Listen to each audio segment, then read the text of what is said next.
The ICW on Public Scholarship and Teaching, in partnership with RIGS and ICGC, welcomes you to our second spring teach-in, Envisioning New Futures, Protest, Politics, and Public Safety Beyond Policing.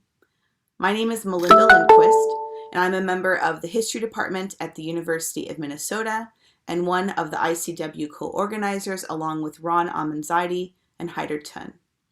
This is the second in a series of spring teach-ins that are co-sponsored by the Office of the President, the Office of the Provost, the College of Liberal Arts, the Graduate School, the Office for Public Engagement, and the Office for Equity and Diversity. We thank our generous sponsors for their support. Youth have been at the center of racial justice organizing across our campuses and within our communities. Darnella Frazier, the Minneapolis teenager who filmed the murder of George Floyd, then posted it on Facebook, galvanized a movement. While the Minneapolis Police Department at first claimed that Floyd's death was the product of a medical emergency, Frazier bore first witness and then shared a cell phone video that repudiated official accounts. As this video circulated in the community and traveled around the world, it sparked a summer of protest and eventually became the centerpiece of the state's case against Derek Chauvin for the murder of George Floyd. Darnella Frazier was 17 years old when she refused to look away and changed the world. During the summer of 2020, millions of people, many of them young people, took to the streets to demand justice, police reform, and abolition. They organized vigils, marches, sit-ins, kneel-ins, strategically used social media, and in the face of a global pandemic, demanded accountability for state-sanctioned violence against BIPOC communities. While policing was a central concern, youth activists understood policing as only one arm of the state in need of transformation. Merging protests with electoral politics, youth played a significant role in the 2020 elections. They have also increasingly turned their critical perspective onto the very institutions they are most intimately connected to, colleges and universities. Universities and colleges are incredibly important sites of youth leadership and development. We pride ourselves on cultivating critical thinking and educating leaders and changemakers. Several of the student scholar activists participating in today's teach-in are very much a part of that tradition. They are social justice fellows from Spelman College and Bonner scholars from Morehouse College and lead youth organizers from the University of Minnesota. Their educations have been centered around the exploration and pursuit of justice and equitable futures. An important part of youth activism has also been directed at the very colleges and universities that have trained them, institutions that are struggling both to reckon with the issues of police safety, public safety, and policing, and to achieve greater equity and inclusion on their campuses and within the context of the communities in which they reside. This is an incredibly exciting moment that we're living in, filled with possibilities and generating transformative ideas and practices. I look forward to hearing from our student scholar activists and community activist leaders about the new futures that they are envisioning and the roles of protest, politics, and public safety beyond policing in their efforts. Today, we invite you to think with us as our panelists share their critical work, their visions for just alternative possible futures, and help us to consider how we all might engage in these efforts. Central to the mission of the Interdisciplinary Collaborative Workshop is the creation of a space for the University of Minnesota to be in conversation and work collaboratively with our partners at Morehouse College and Spelman College. This teach-in series is an important space where we continue this work, speak across experiences and expertise, cross-disciplinary institutional and regional boundaries, and learn together and with our larger audience. The first hour of the teach-in will feature our panelists introducing their work and in conversation with each other. The last 30 minutes will be reserved for a more open Q&A with the audience. Audience, we welcome your voices in this conversation because these are conversations about our communities, our lives, and the types of anti-racist and justice-centered futures we're trying to live into. So please feel free to share your questions. We will be collecting them through the Zoom Q&A feature. You can also open up the live transcript if captioning will make this program more accessible and enjoyable. This teach-in is recorded and will be published on our YouTube channel. We hope that the bridges we're building between scholars, students, and community leaders will strengthen the work that's happening across our cities and throughout the nation around racial justice. It's now my honor to introduce our teach-in moderator, A.K. Wright. A.K. Wright is a first-generation scholar, activist scholar pursuing their doctorate degree in feminist studies with a minor in African American studies at the University of Minnesota. They are a 2020 Leadership in Equity, Inclusion, and Diversity Fellow at the University of Minnesota and were recently awarded a Ford Foundation Dissertation Fellowship. Their dissertation, "The Body is Where Freedom Begins Towards a Black Feminist Abolitionist Healing Justice Praxis," investigates how Black individuals live, resist, and care amid carceral forces. Their research explores communal healing justice approaches to carceral abolition by tracing Black feminist geologies of healing through literature, podcasting, and interviews with healing justice practitioners in Minneapolis. A.K. Wright, thanks so much for collaborating on this teach-in and for moderating today's conversation. Thank you, Melinda. It is now my honor to introduce the panelists we have for this evening's program. I shall begin with our first pair, Sean and Robin. Sean Lim, he, him, is a 21-year-old community organizer graduating from the University of Minnesota Twin Cities with a dual degree in environmental sciences, policy, management, and political science. Sean is currently the lead campus organizer at UMN for the nonprofit Minnesota Youth Collective, an organization which leverages electoral work and issue advocacy as tactics to create a more equitable and just state for all. And Sean's guest is Robin Wansley Warloba. Robin is a 29-year-old Chicago native whose passion for equity, justice, and movement building eventually led her to the Join 50 Now Minnesota as a fundraising and outreach director to win a $15 minimum wage in Minneapolis, which came to fruition in 2017 and came to fruition also in St. Paul a year later. Robin currently works for Education Minnesota while also being on leave as a PhD student in UMN's Gender, Women, and Sexuality Studies Department, as she is running as an independent candidate for Minneapolis City Council. Our next pair is Taylor and Zahara.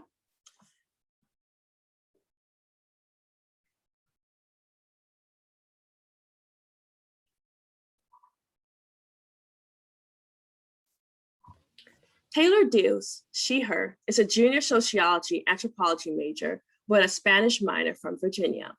She's studying at Spelman College, where she is also a social justice fellow and the first president of the National Action Network.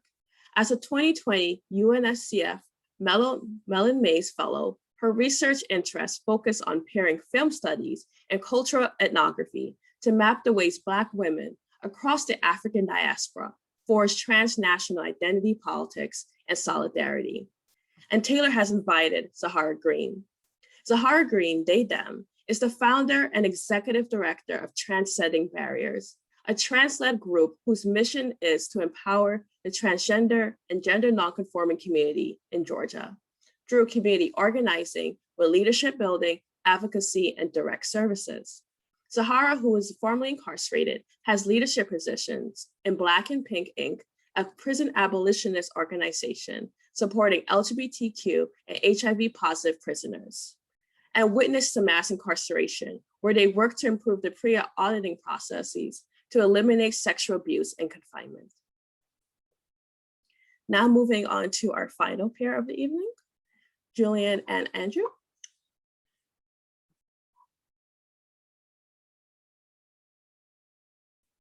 Julian Serrano O'Neill, he, him, is a graduating senior political science major and Bonner Scholar at Morehouse College in Atlanta, Georgia, where he serves as the Civic Engagement Coordinator for the college, and as the second Vice President for United Foundation of Central Florida.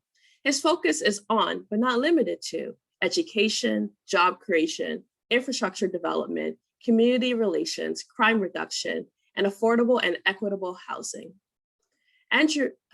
Julian has invited Andrew. Andrew Darling, he, him, is a criminal defense and civil rights attorney. Andrew is a former candidate for Orange County Sheriff, former assistant public defender, and now runs his own law firm. Andrew has worked in multiple political roles supporting local and statewide candidates in Florida, including Andrew Gillum, and in defending and protecting the rights of protesters. Thank you all for joining us tonight. We will now move to the next part of our program, where we will have the different panelists and their guests in conversation. We will begin with Sean and Robin. Hi, all. I will begin by introducing myself. My name is Sean. My pronouns are he and him, and I'm a 21-year-old community organizer in the Twin Cities. I'm very excited to be a part of this ICW teach-in to close out my time here at the U of M, because next week I will be graduating. I'm also currently serving as the lead campus organizer for the Minnesota Youth Collective at the U of M, an organization leveraging electoral work and issue advocacy to create a more equitable and just state for all. My personal organizing journey started at age 16 with Bernie Sanders's first presidential campaign in 2016. And since then, I've helped organize and mobilize my fellow Minnesotans for numerous electoral and issue campaigns alike.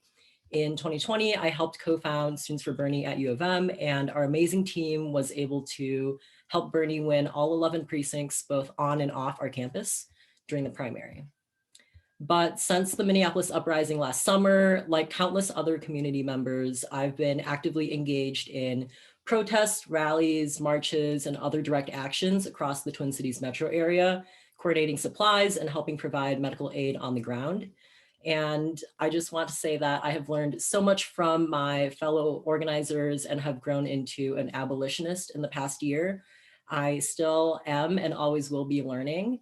And I simply do not believe that policing or carceral systems in this country are reformable, as you cannot possibly reform something which is historically rooted in enforcing slavery and so deeply entrenched in racism. So in my mind, abolition is the only way forward. I hope to see police abolition in my lifetime, but regardless of how far that end goal is, if it is a mile away, understand that every single foot, every inch, and every centimeter that we are able to push in that right direction is one which is impactful and worth it. I'm going to continue doing everything in my capacity to leave an impact by helping set the foundational groundwork for subsequent generations and posterity to not just survive, but really thrive in the absence of police and in a world that is free of policing. And I really do believe that mutual aid is a big part of our work towards collective liberation, because we have all seen that all we have is one another when the system continues to fail us. And mutual aid is abolitionist praxis. It is inherently anti-capitalistic and anti-racist. It is effective, beautiful, healing, and powerful. And I've seen firsthand how sustainable and necessary mutual aid is, as it has flourished in the Twin Cities and across the entire country, ranging from small projects to pop-ups to entire collectives and coalitions. And so this past year, I've spent a lot of my free time helping out various mutual aid projects, namely St. Paul Camp Support, a collective currently working to meet the needs of our unhoused neighbors by providing both material survival needs from our supply hub, as well as direct monetary support through our mutual aid fund. And I'd like to speak a little bit about why our collective works under and within an abolitionist framework. It is because we have witnessed how Metro Transit Police harass our unhoused neighbors for simply seeking warmth during wintertime. It is because Minneapolis Parks Police have gone in and maced and arrested residents and neighbors for simply defending one another. It is because police officers go into encampments and threaten and interrogate our unhoused neighbors late into the night while both on and off duty.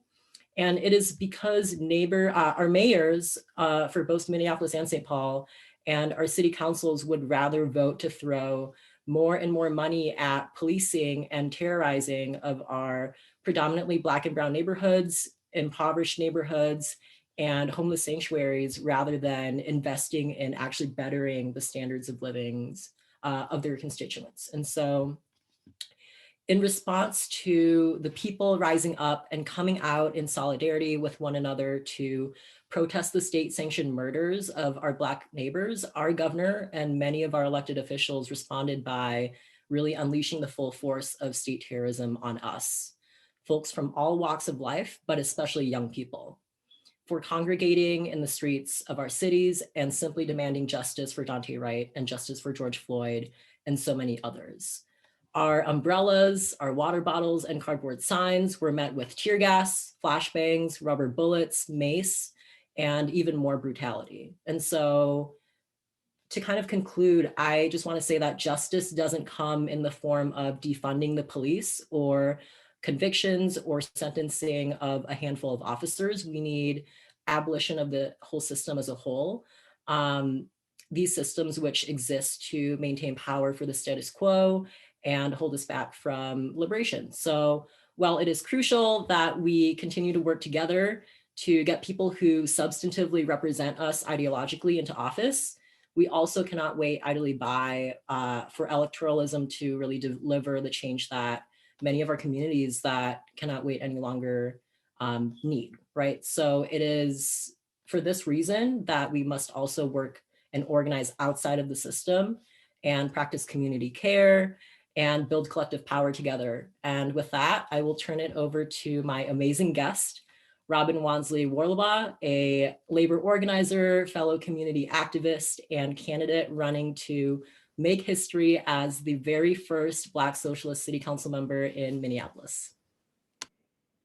Hello, everyone. Thank you so much, Sean, and thank you, ICW, for extending the invitation for me to join you all tonight. I'll just start off by saying, while I'm glad that Derek Chauvin was convicted last month, I find very little relief in the verdict, and I'll tell you why. Chauvin's depravity was so egregious that it compelled the sitting police chief to take the stand against his own officer, a very rare occurrence. And the verdict ultimately came down to 12 people, but solving the crisis of policing will take much more. Days before Chauvin's verdict, my campaign began door knocking for my Minneapolis City Council run. As Sean mentioned, I'm running to be Minneapolis' first Black Socialist City Council member. And nearly half of the residents that we had conversations with told us that public safety was their primary concern. Our fellow residents made it very clear that they want an overhaul of police and public safety in Minneapolis. And as we wrapped up, our conversations and our door knocks with our neighbors, just a few miles away, Brooklyn Center Police killed another Black person, 20-year-old Daunte Wright. And that very night, the police flew the thin blue line flag in front of their precinct. And seeing that flag raised above people grieving in the streets was so clarifying. The thin blue line symbolizes the ideology of entitlement and violent exclusion, and ultimately the belief that the police is above the people.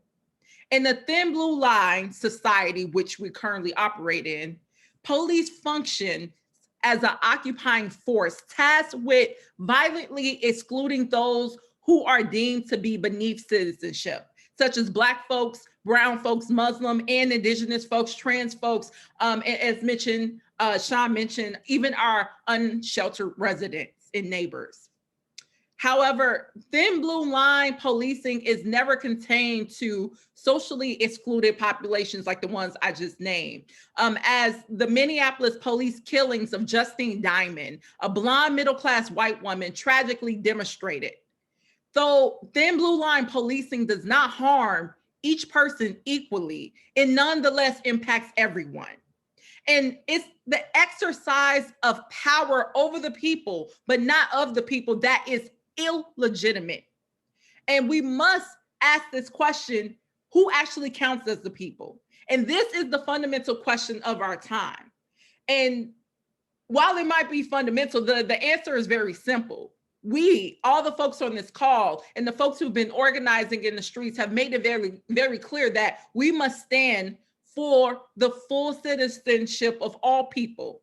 And we must take immediate actions to uphold that principle, curb violent and racist policing, and save lives now.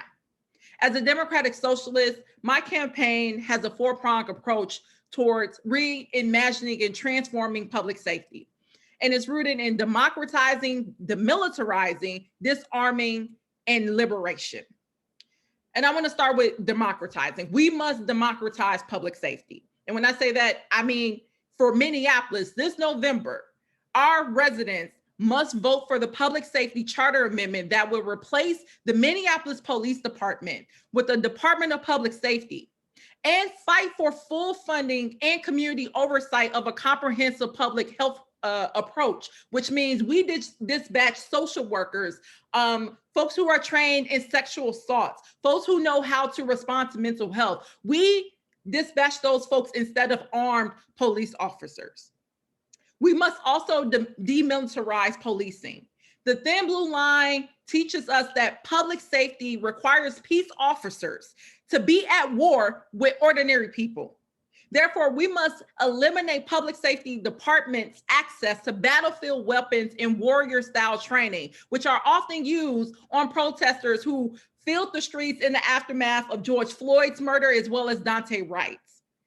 Furthermore, we must also end the practice of deploying the National Guard and neighboring counties' law enforcement to quell and repress protests. We must also ban the display of the thin blue line by government personnel and government property, and on government property. And any officer who cannot affirm their allegiance to the people must simply be removed. We must also disarm the police.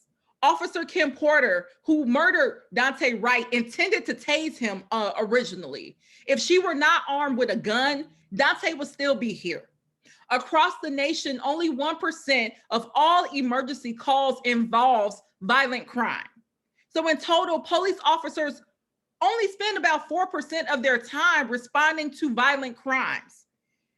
Therefore, most public safety work does not require a firearm. And then we must liberate the people. And when I say that, I mean, I believe we cannot eliminate thin blue line ideology without also expanding the socioeconomic infrastructure necessary to fully integrate all people into Minneapolis.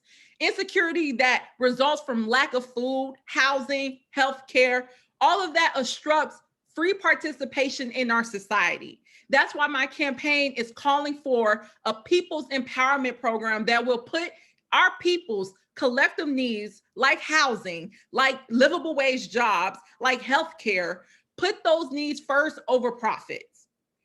Minneapolis is where George Floyd's life was ended. Minneapolis is also where the people rose up in the name of freedom and full citizenship for everyone who lives here and across the world. After a year of talk but no action, it's clear that our political establishment lacks the political will to solve the problem. And I am running for city council to carry our collective spark forward and to transform our society so that the people are empowered, not the guns, not those who are armed with guns, but we are. And the world is watching us. And I guarantee you, I'm gonna do everything, and I'm pretty sure everyone on this call are committed to making sure that we will not let the world down in this historic moment. And with that, I will pass it on to Taylor.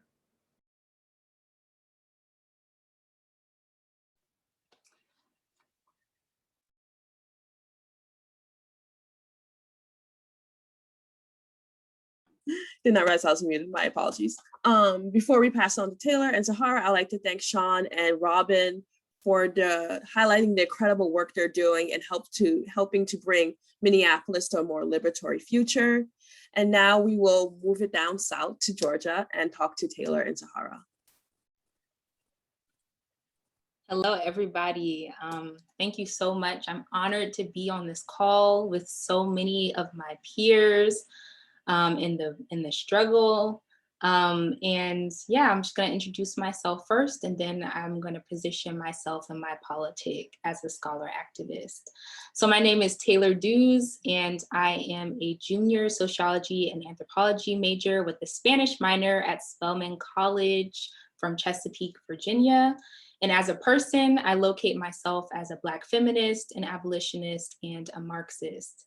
And so once again, today I'm positioning myself in my capacity as a scholar activist. And in that vein, I will spend my time really defining those two components of my identity and explaining how I work to integrate my academic coalitions with my advocacy work. So in this capacity as a academic or a scholar or a student of life, I engage a post-colonial Black feminist and Marxist approach in discourses around race, gender, geography, and cultural studies. My budding research investigates the role film and television has in how women and femmes of African descent experience race and gender identity formation. And I ask if solidarity between Black women can emerge across the diaspora through modes of technologies, that being film and television, that we would not presume to forge coalitional politics. And I apply an Afrofuturistic approach to understanding solidarity and the place that it has in reimagining Blackness and womanness. Secondly, as an advocate, I primarily engage advocacy work through my involvement at Spelman College as a social justice program fellow and as the president of Spelman's chapter of the National Action Network, as well as a member of the AUC Votes, which is a coalition to encourage civic engagement amongst our community. And lastly, as a person who is positioned within, as a Black woman within these ongoing struggles, as an advocate, I engage in community building in my own life. And so I would like to mention some of the projects that have sprouted from these four aforementioned coalitions. And those include AUC Public Safety Advocacy, which is an ongoing project of the National Action Network that pushes up against the ways that our educational institutions re-perpetuate the carceral structures that we observe on more macro levels of state and federal carceral violence. And then as a community organizer and a part of the community building that I participate in, this past summer of 2020, myself and 4 other students and teachers across the nation developed a project called the Voices of the Incarcerated Project, which is an abolitionist research project that seeks to collect and preserve the oral histories of incarcerated people and their families, to compile a mutual aid database, and, oh, excuse me, I'm sorry. Sorry for that. I'm sorry about that. That seeks to collect the oral histories of incarcerated people and their families, to compile a mutual aid database, and to encourage solidarity-driven practices such as letter writing. And then as the NAN president, and through my capacity as my advocacy work throughout the National Action Network, I also have more recently been involved in abolitionist work in response to the collective movement that we have towards reimagining public safety and deconstructing the current carceral institutions and structures that have pervaded this nation for so long. And so we have more recently put together a series called the Education Application Series, which is a series that pairs a webinar that is designed to educate the AUC community and proximate communities about a pressing socio-historical issue, and also a application webinar that is intended to expose AUC community members to the tangible grassroots practices that we can become involved in to engage whatever social historical ill that we learned about previously. And our most recent education application event was around the theme of prison abolition.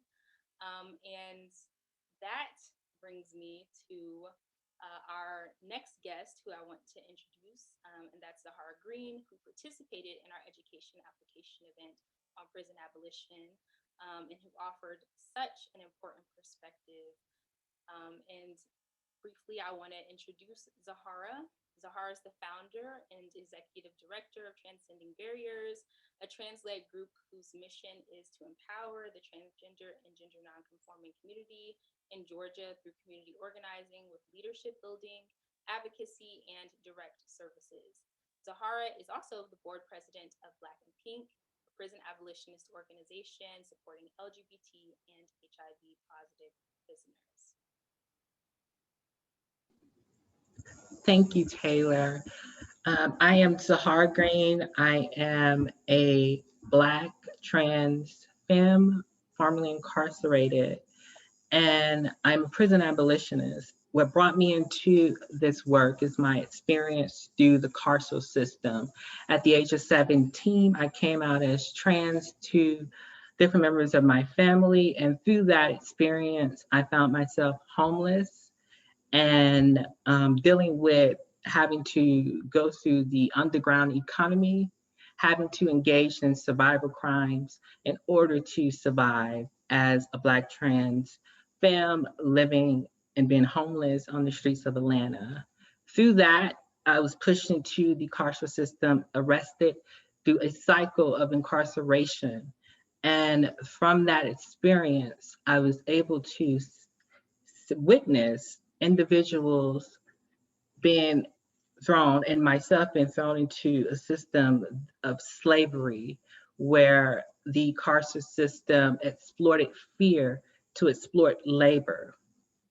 From my experience through this system and being released from this system, I moved towards being an activist to abolish this system of harm, understanding that this power structure that causes so much harm is rooted in white supremacy, capitalism, and patriarchy. And my work through Transcending Barriers, Black and Pink, has been rooted in eradicating these systems that continues to harm our communities and my intersecting identities. And for me, we continue this work towards organizing formerly incarcerated people, towards prison abolition. It is essential to dealing with the issues towards oppressing what is oppressing our communities each and every single day. My work has been deeply, deeply, deeply concerned and rooted in eradicating and abolishing these systems. Transcendent Barriers is doing work. One of the first things that we did around this is providing reentry services for TGNC people once they are released from incarceration. And a lot of that looks like providing that family structure to a lot of TGNC people who are pushed into these systems and do not have family and do not have that structure that is needed in order to take away the claws of this system that seeks to hold us down and keep us within this system that continues to oppress us. And our work towards reentry is essential, and it's been helping so many individuals towards keeping away from the harms of this system, the harms of the carceral system that continues to intending to oppress our communities. And what is also essential in our work is organizing towards prison abolition. Prison abolition is essential towards dealing with these systems and the power structure that continues to oppress our communities. And we work organizing in ways where we are advocating for those who are who are continually in the system, we understand that our communities are still being harmed by these systems, and we know that we have to advocate for those who are continuing to be in, who are still on the inside, those who are continuing to be targeted by this system. And one of the ways that we do that is advocating for those who are trans, who are Black, and who are femme, who are having to go through these systems that, and continue to go through these systems that are seeking to oppress our bodies.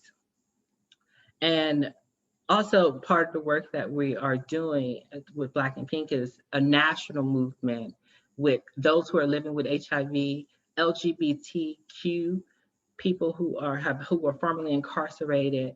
We are supporting those and working towards collective liberation. And in order to reach that collective liberation, we must eliminate the power structure that continues to harm our communities. With that, I will pass it to AK. Thank you, Taylor and Zahara, for sharing your experiences as abolitionist organizers. We will now move on to our last pair, Julian and Andrew.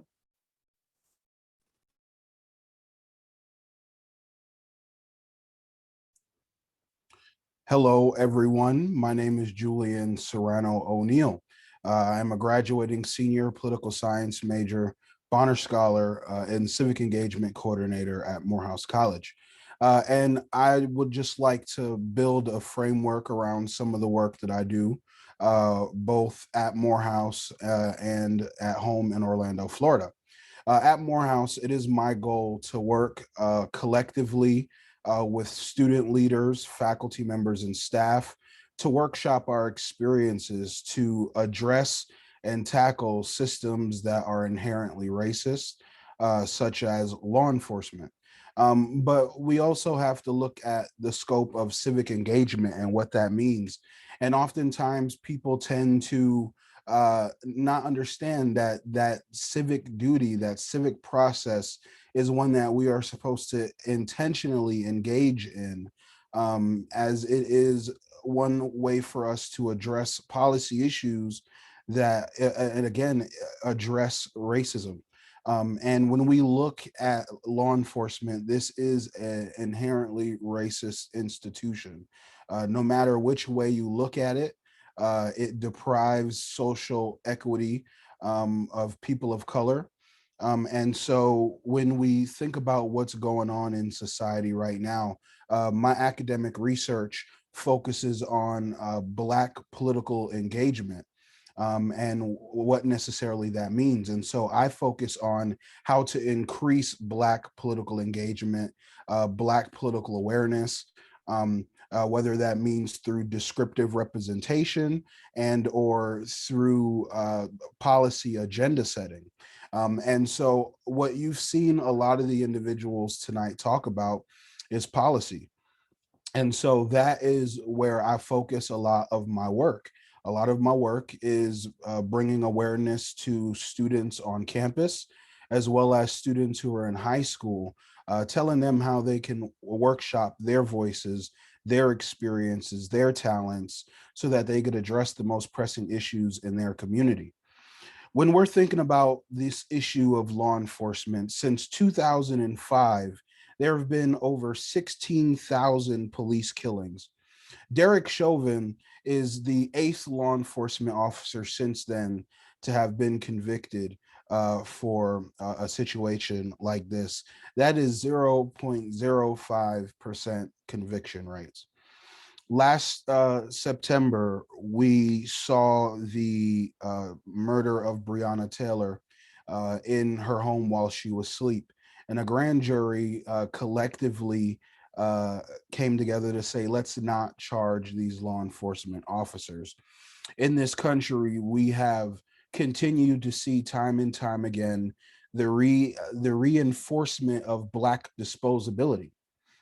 And Black disposability is, in essence, the destruction of Black life, turning Black life into Black death.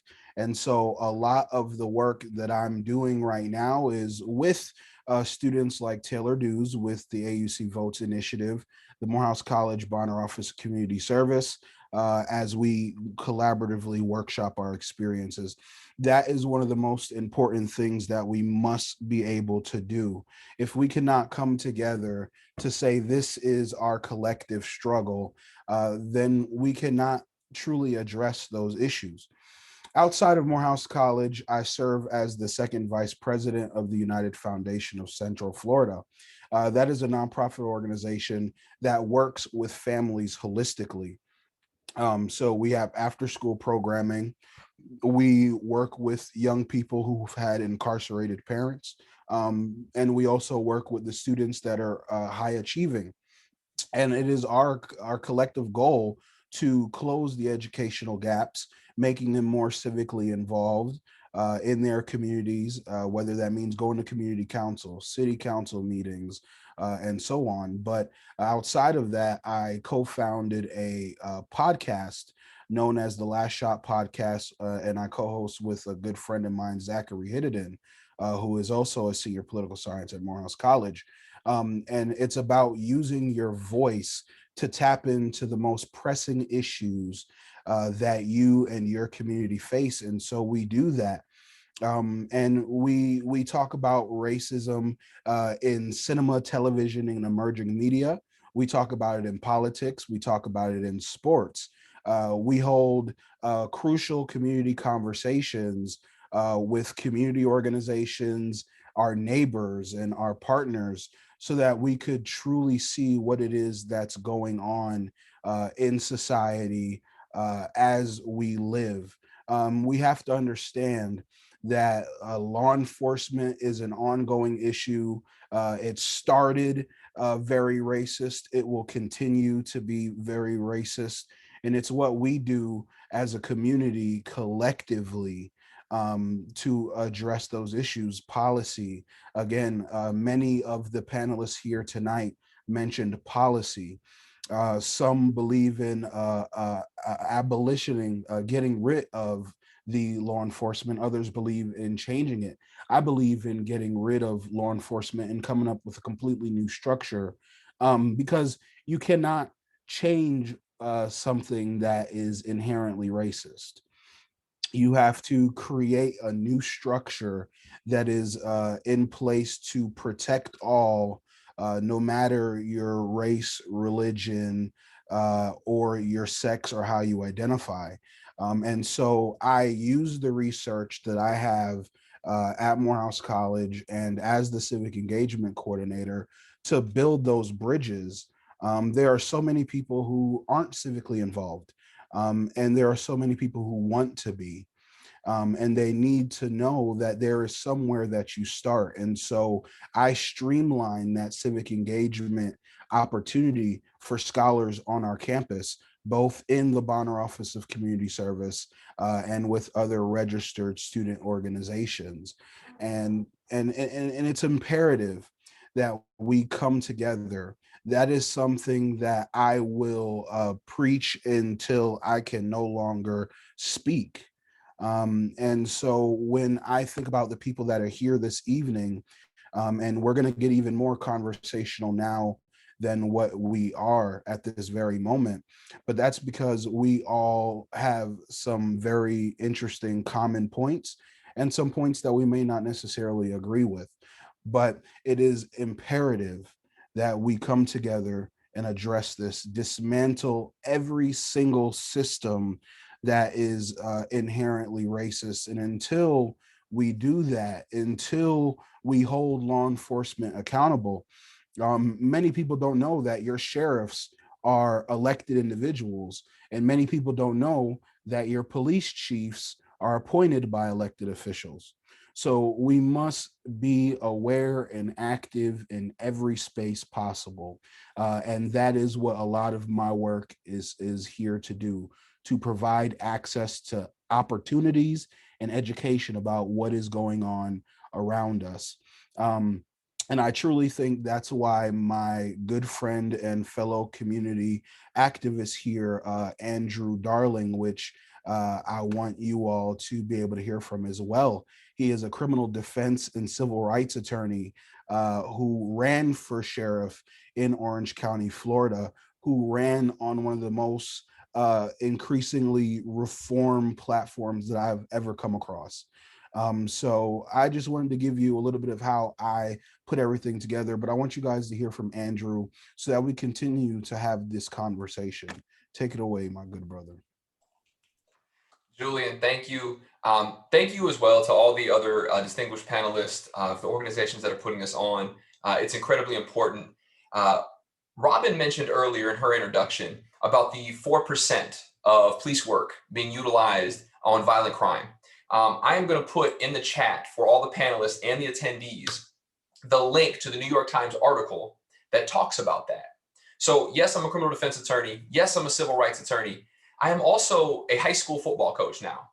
So a lot of the work that I am doing is to hold law enforcement accountable. And how do we do that, right? So we're talking about envisioning new beginnings. That's sort of our theme for the evening. The thing that we don't talk about a lot is law enforcement is but a piece of an entire structure of a criminal justice system that, despite what we want to say, and it's easy to call it broken, it's not. It's doing exactly what it was designed to do. And that's coming from a licensed attorney in the state of Florida. The criminal justice system is doing exactly what it was designed to do. So Julia mentioned I ran for Orange County Sheriff on a very reform-minded campaign. It was the most progressive in the country. I mean, I couldn't find any more progressive campaign in the history of people running for sheriff. And some of the pillars of that campaign were sending out mental health professionals to mental health related calls, to at times even taking weapons out of the hands of law enforcement. So we know that law enforcement talks all the time about safety, safety, safety. In 2019 and 2020, the number of officers killed by firearms in the line of duty dropped nationwide from, I believe it was 54 to 48. Okay, so 48 law enforcement officers were killed by firearms last year in 2020. They killed, I say they, law enforcement officers killed over 1,100 residents, citizens, members of the community in this country. That's a huge number. The structure of law enforcement is the reason I ran for sheriff. The structure of the criminal justice system starts with law enforcement. We can argue it starts in schools before then. We can argue about it starts in over-policing Black and brown neighborhoods in childhood, right? We can start there. But when you look at the criminal justice system, the vast majority of the points where people enter the criminal justice system is through an interaction with law enforcement. I don't care so much about the sort of individual one-on-one amounts of, is this person professional? Is this person not professional? Because those, a lot of the times you can address individual instances. What I care about is very similar to what some of the other panelists have spoken about, is policy.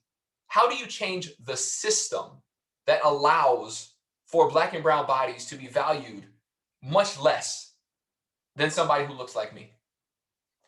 Those are the things that I care about. How do we change it? Being active, being involved, making sure that you go to your local elected officials, the people who are in power. Running for office is amazing, okay? It's not just running for office, right? Like, running for office is important, and getting people who have similar beliefs to us on these different elected positions is going to be incredibly helpful. But you have to show up at city commission meetings, at county commission meetings, at sheriff's civilian review board meetings. Like, all of these times you have to voice yourself, voice your opinions. The criminal justice system is not broken. Its design is fundamentally flawed. And I am to the point, my entire campaign was reform. Like, my handles were reform sheriff and all this other stuff. Guys, I don't believe reform's gonna work anymore. I don't. I'm past that point. The work I've seen doing civil rights work now, not just the criminal defense work, I don't believe reform is it. It's not going to do it. We have to completely reimagine what a criminal justice system looks like, and policing is just one part of it. And we talk about changing policing. There's an entire prosecutorial section, a public defender section, there's the courts themselves, there's courts of appeal, there's, your state House and Senate, there's your US House, United States Senate, the executive branch. We need to think through a lot of different things. And the only way that we're going to do that is by continuing to have these conversations and focusing on policy. So I'm going to wrap. I want to make sure we stay on time here tonight. I'm going to get it back to AK. Again, thank you all so much for inviting me. I really appreciate it. And I look forward to having this conversation. Thank you so much, Andrew and Julian, for sharing the important work you both are doing in your communities. Our panelists have given us a lot to think about, and I'm so excited to now bring them into conversation with each other. So first, I will begin by asking the panelists if they have any questions for each other.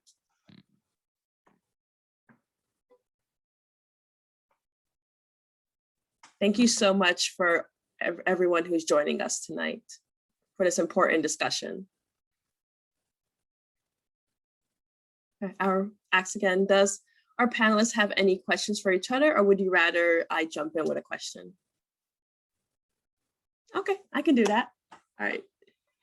So something that was just touched upon by Andrew is understanding that our carceral system is not simply prisons and police, but the conditions that allow for continued surveillance, control, and abuse within marginalized communities. So understanding that the carceral system is not just prison and police, but the systems that create it.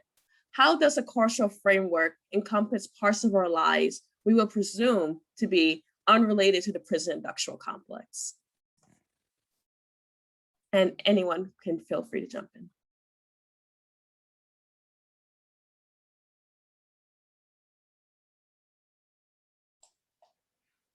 All right, I'll start this thing off. So allowing surveillance it's always a balance, right? Because you want to be able to keep people safe, but you also want to have privacy.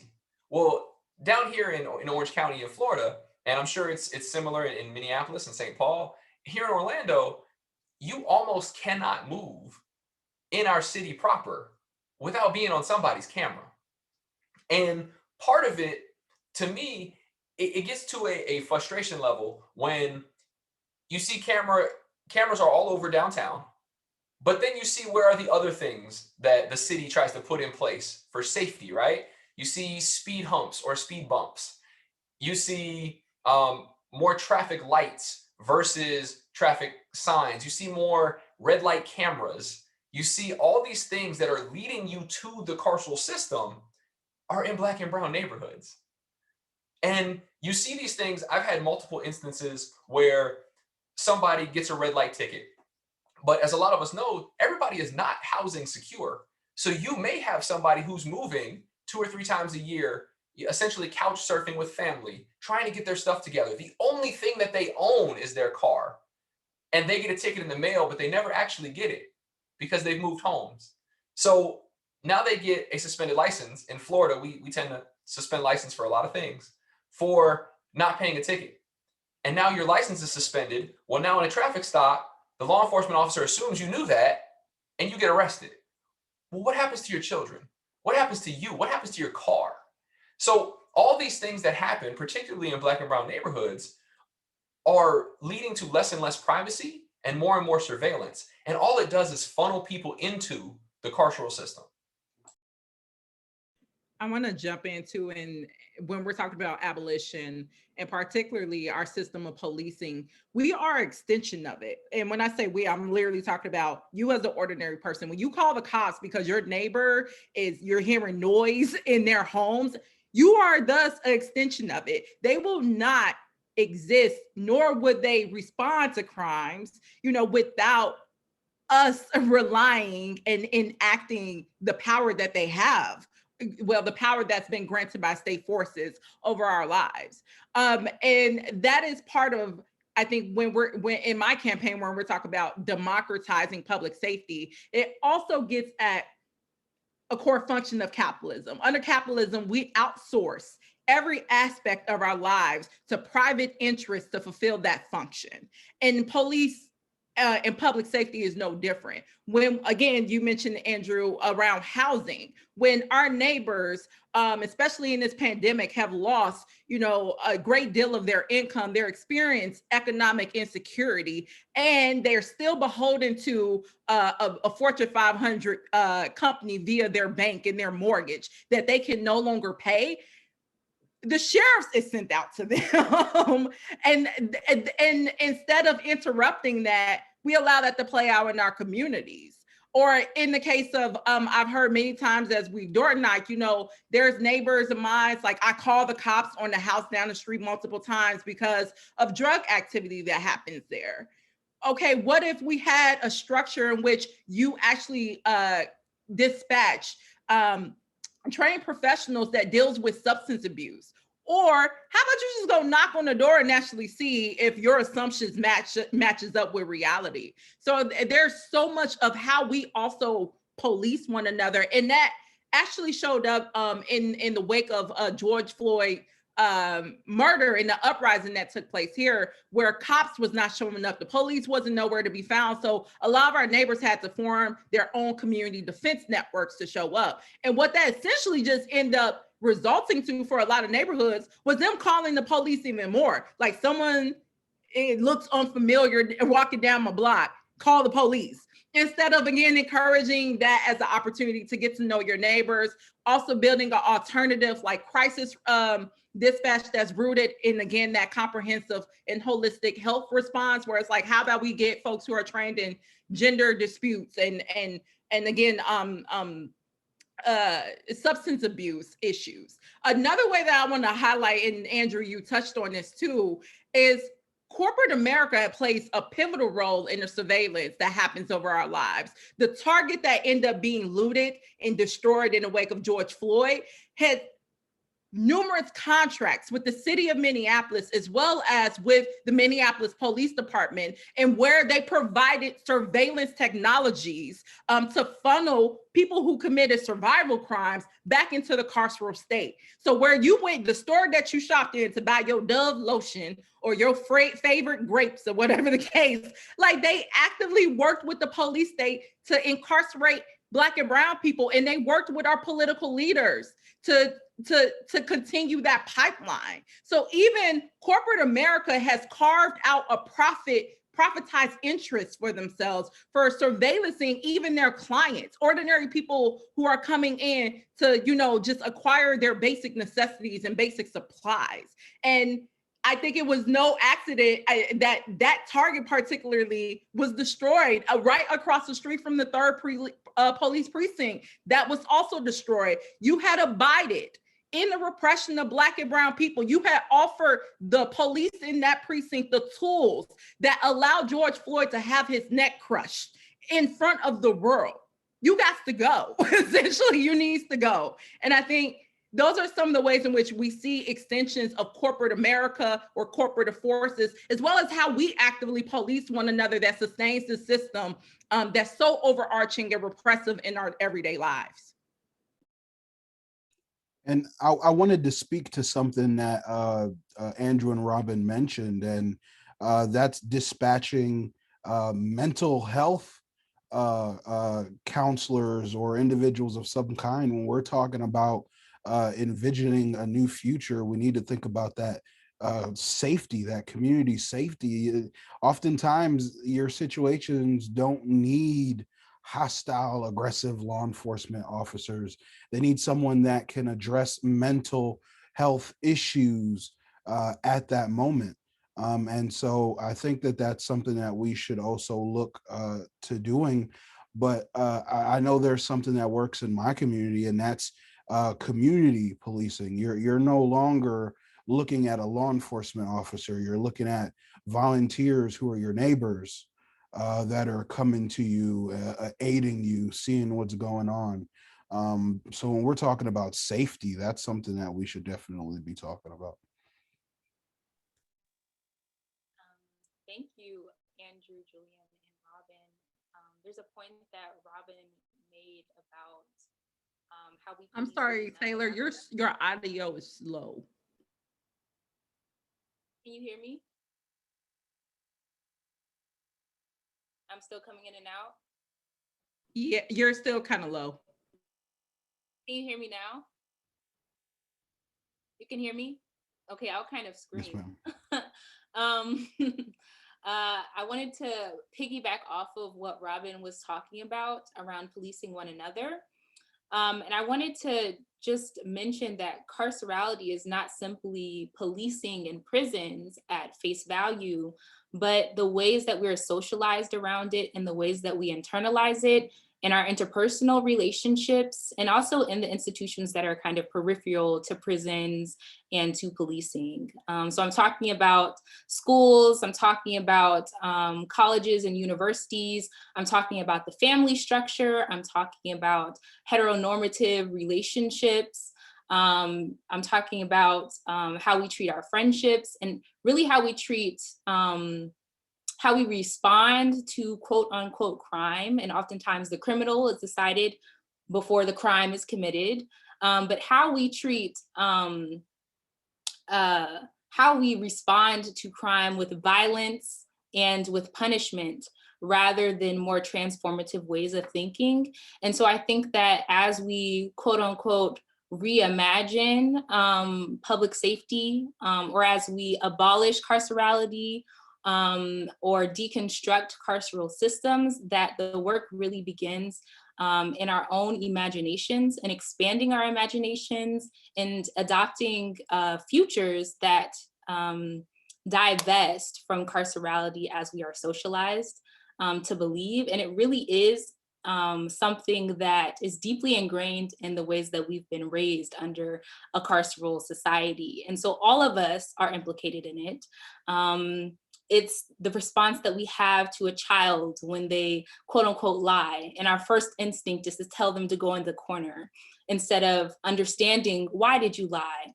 Or understanding what internal thing is going on and how we can respond in a way that is transformative and that will lead to more truth telling in the future. So I think that we first need to expand our imaginations in order to even be able to wrap our heads around what an abolitionist world would really look like and what a transformative justice would really look like.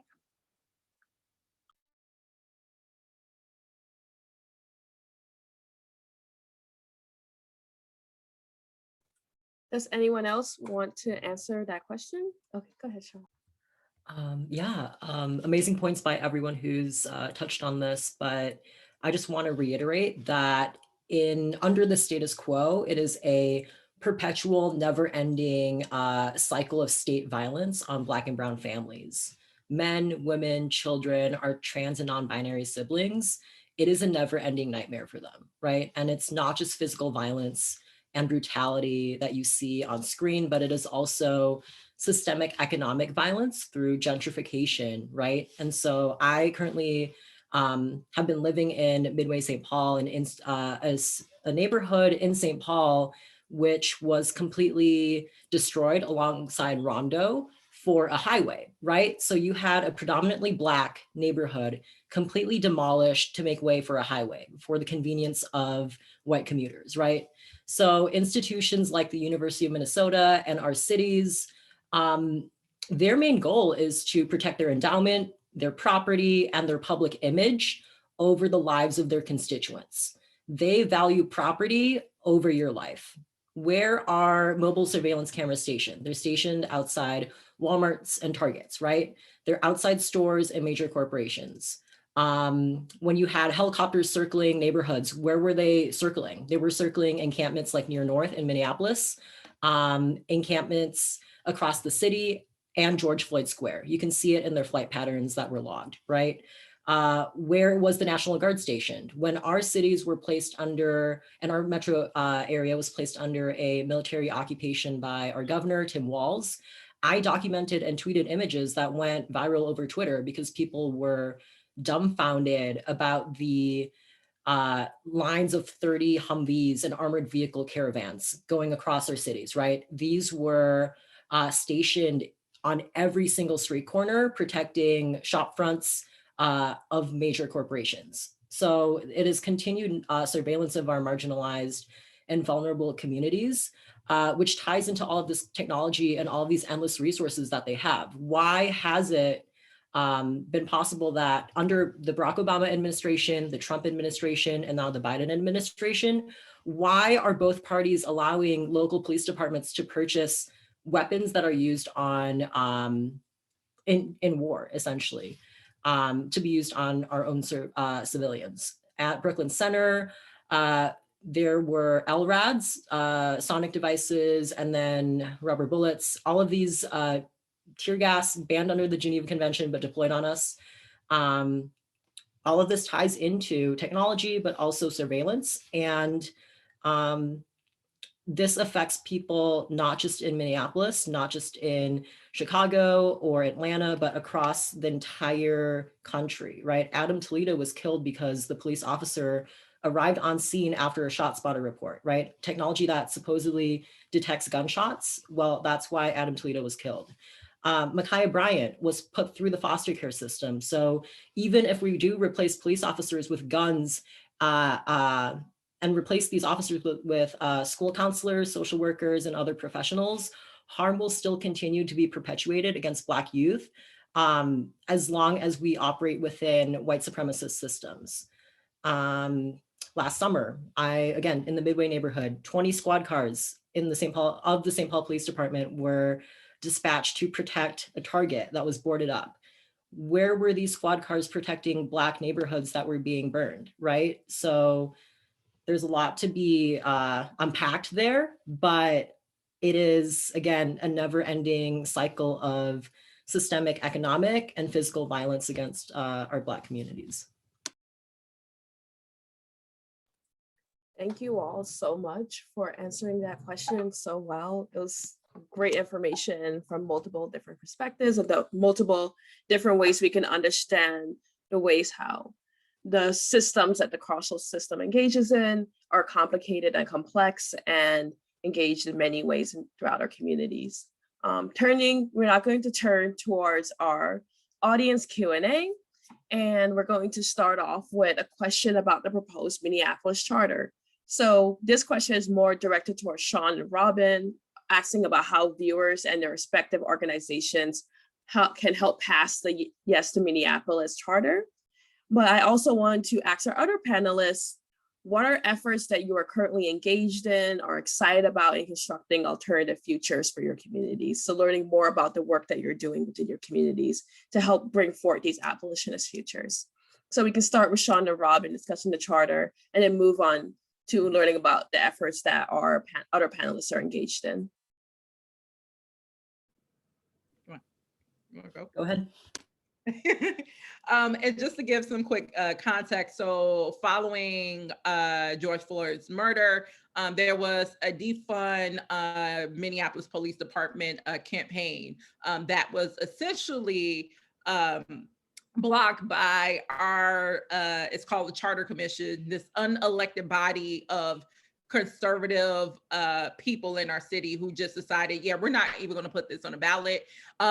So instead, we've had a coalition of organizations that led that campaign to basically create this new charter amendment, which would, again, replacing our police department with the new Department of Public Safety, with the goal of, again, dispatching alternative crisis response teams to different conflicts in our communities, but also diverting money away from our police department to fully fund this new department that aligns with our collective needs and goals. So with that, we are up. It's going to be an uphill battle. Like thus far, that coalition has been able to bring in a number of residents. They got 20,000 Minneapolis residents to sign the people's petition to put it on the ballot. The next phase is we still got to go through this charter commission again that blocked it last summer. And it's going to take all hands on deck to do voter outreach, because now we got to say, okay, you signed the petition, but now we need you to show up for the charter commission vote and on November 2nd to actually vote yes on this.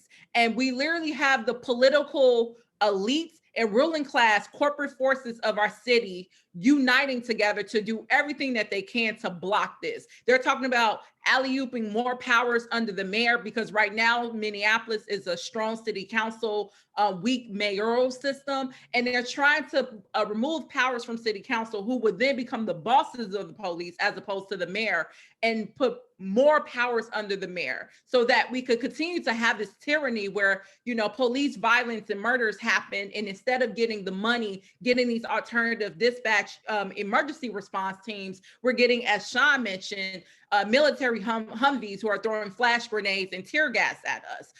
So I encourage you to connect with yesforminneapolis.com. That's where you can find, or .org. I'll put the link in the chat too, to find out and sign up to learn how you can support their campaign. They're doing a lot of meet and greets and want people to host those with your, you know, if you have an organization, host it with your members. Get them familiarized with what this means, because essentially what the far right and moderate center of our city is saying, that this is just going to create lawlessness. It's going to be the purge. No one is going to show up to protect you, even though that's already been the case. And these folks just want to defund and create chaos, when it's saying, no, we have the historic opportunity to finally transform public safety in a way that actually responds to our social and economic and needs.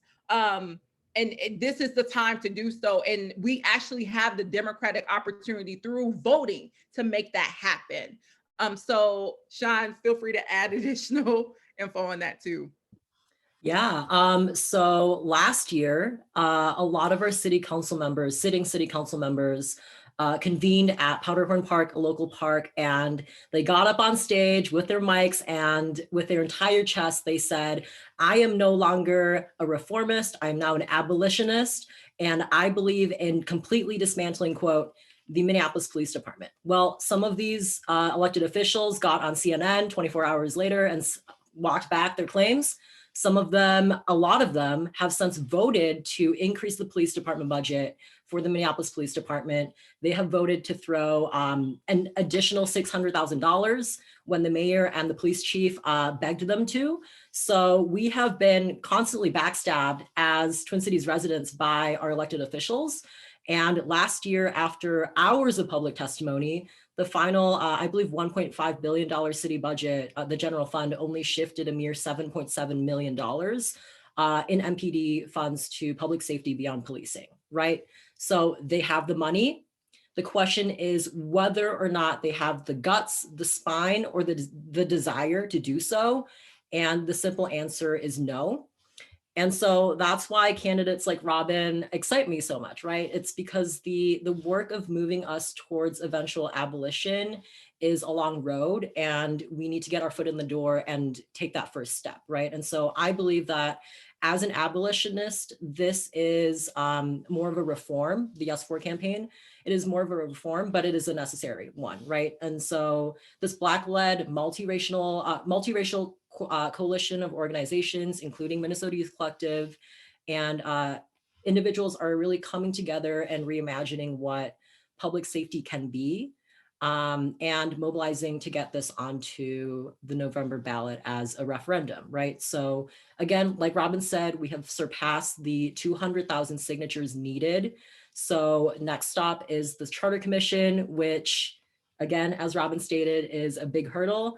The city charter, which is our city constitution, currently mandates that we need to have a police department, right? It's in writing, it is in the city charter, and it also stipulates that we need at least a little over 700 police officers, sworn police officers in the city charter, right? So what this referendum seeks to do, and why I'm a part of it and I've been pushing to get signatures on campus for it, is because this would change the city charter and replace MPD with a Department of Public Safety, one that takes a more comprehensive, holistic approach to community safety in our city, bringing in mental health professionals, bringing in social workers, so you can see money begin to be shifted away from MPD towards these other departments under an umbrella of public safety, right?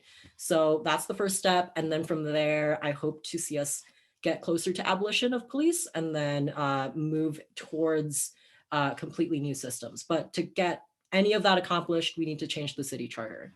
So yeah, these really difficult conversations are important, right? So conversations on public safety, because we do have so much at stake, but to struggle through these conversations together guarantees a future where our communities, people like us, get to decide what keeps us safe, and more importantly, how we keep each other safe. Thank you, Sean and Robin, for discussing that important charter. I hope that folks will take all the information to the voting booth later in November. Now to move on to our other panelists, just reminding you of the question: what efforts are you supporting or excited about in constructing alternative futures for your communities, for students, maybe discussing a little bit what you're doing on campus and then beyond campus as well? Absolutely. So I'll start. Well, I have the esteemed pleasure of working with Taylor Dews every now and then with the AUC Votes Coalition Initiative, and they are working collaboratively with various different student organizations to just collectively get out that student vote.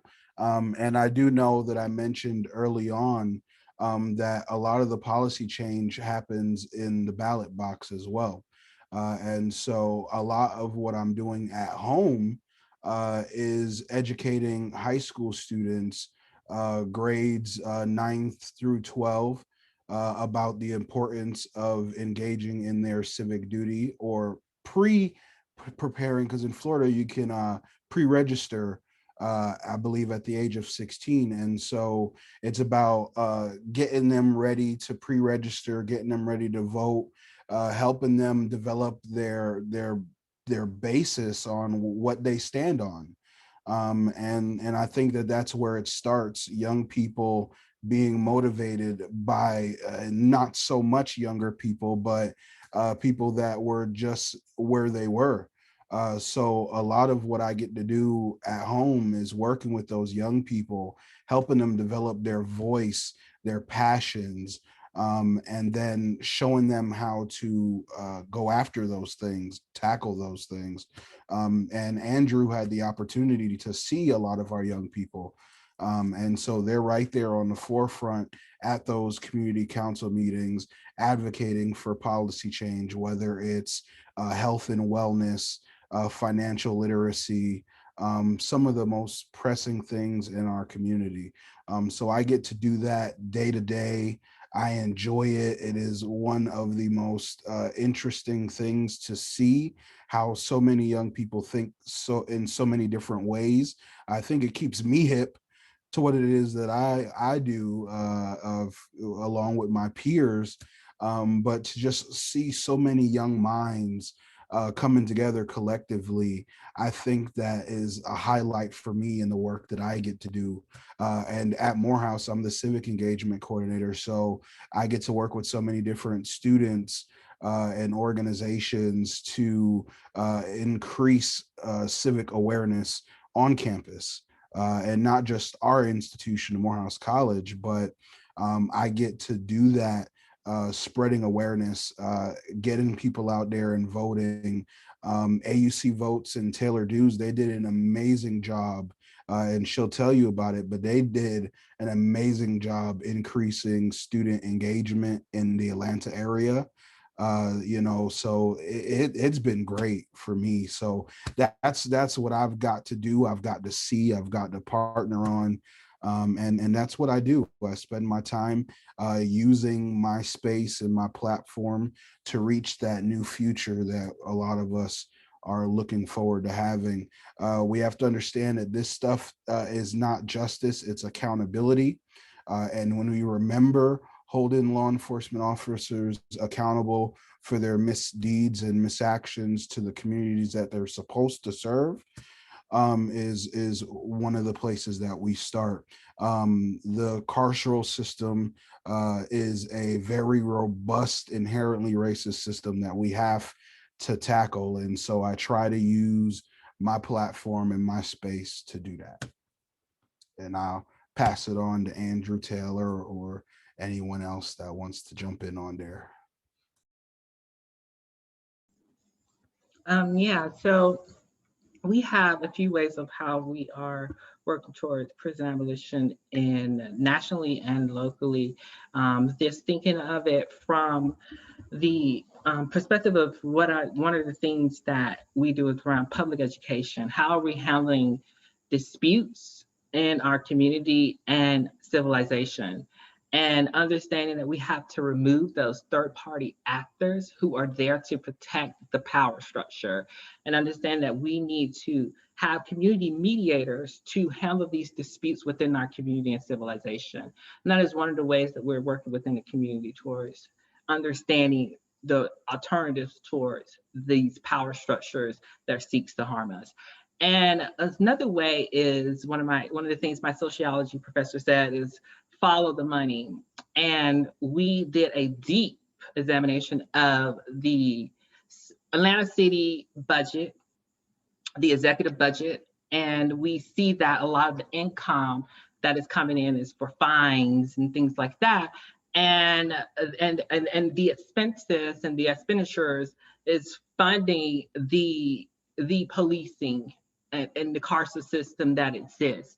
And one of the ways that we're doing is organizing other prison abolitionists and formerly incarcerated people to put that political pressure on that power structure within the local communities to redistribute and reallocate those public funds into resources for the marginalized communities that are mostly affected by these systems that seek to oppress us.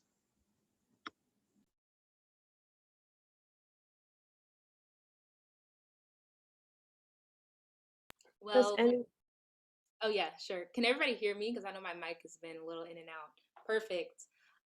Well, first and foremost, I am incredibly energized to see what's going on nationally with all of you all who are on the call today. In terms of what we're doing at Spelman, a lot of my attention this past semester has been around educating on prison abolition through panel discussions that Zahara was a part of, and also Miss Wynn, who is also a community organizer in Atlanta, the CEO of the nonprofit Woman on the Rise, which is currently having a initiative to close the Atlanta City Jail. So that's very relevant to what's going on in the Atlanta area. As far as what we're doing on campus at Spelman is we're really trying to get our campuses to divest from APD. This past summer, I'm sure you are all aware, two of our AUC community members were brutalized by a police officer during an uprising in the Atlanta area. It made national news, and it just very much demonstrated the ways that we are impacted as students and implicated as Black students and as students who go to HBCUs in this violent anti-Black system. But we also were confronted with the fact that many of our institutions continue to be associated and implicated in an involvement with APD on different levels and in different variations. So National Action Network, alongside the Social Justice Program and our chapter of Urge, disseminated a petition called Reject APD, which was a petition to get our campuses to reject any type of partnership with the Atlanta Police Department. And that's an ongoing initiative that we have, and that we'll continue to that we'll continue to push forward as we move back on campus, as we have been off campus and in the virtual space this past fall semester. But then that also translates into what I mentioned before, which is our own public safety departments as institutions which re-perpetuate carcerality, as they are reflections or models of the more macro federal and state violence of, a carceral institution. And so much of our work under Spelman's chapter of the National Action Network has been to create a list of demands for our public safety departments, demanding that there is gender and sexuality inclusive training, that there is training around healthcare and mental illness, because we confront many issues around our public safety officers not knowing how to deal with certain situations around mental illness. Once again, the same issues that we experience or observe on a larger macro level of police departments, that public safety departments just end up reflecting. And then we also, in the National Action Network, work to create events and initiatives that engage our community in the process of becoming proximate and having, solidarity with those who are currently incarcerated. And so we have letter writing events and things like that that really engage our community in abolitionist politics and practices that expand an abolitionist ideology beyond just that, something that you read in a book or something that you constantly talk about, or I have an abolitionist politic, but in what ways are you engaging with people who have been impacted by incarceration and by carcerality? So that's another way that we're kind of engaging in that. And of course, we're also bringing our community activists within Atlanta onto campus to tell us about the work so that we can get involved on the ground in our community beyond, the AUC as, academic institutions, but rather also get engaged in our communities in the greater Atlanta area. And the only thing I got going forward is continuing to fight against this big old system, both as a criminal defense attorney and as a civil rights attorney, holding law enforcement accountable. A lot of the work I do is in cases of police brutality, whether that's on the criminal side or the civil side, trying to recover damages for my clients. Thank you guys so much. If anybody needs to send me a message, just look for Andrew Darling on all the social medias, or you can go to andrewdarlinglaw.com. I'll be taking another bar exam in July, so hopefully, if I do well enough on it, Minnesota is a UBE state, so I can maybe even swear in up there someday. So thank you guys again so much. I appreciate you, and AK, do your thing. Thank you so much to our panelists. As Ruth Wilson Gilmore says, police abolition is not about absence, but about presence. And all the work you are all doing is helping to create the presence of a new future in which we can all survive under a more just system, or not a system at all. Thank you all for attending tonight. And please look in the chat for information about the next teach-in.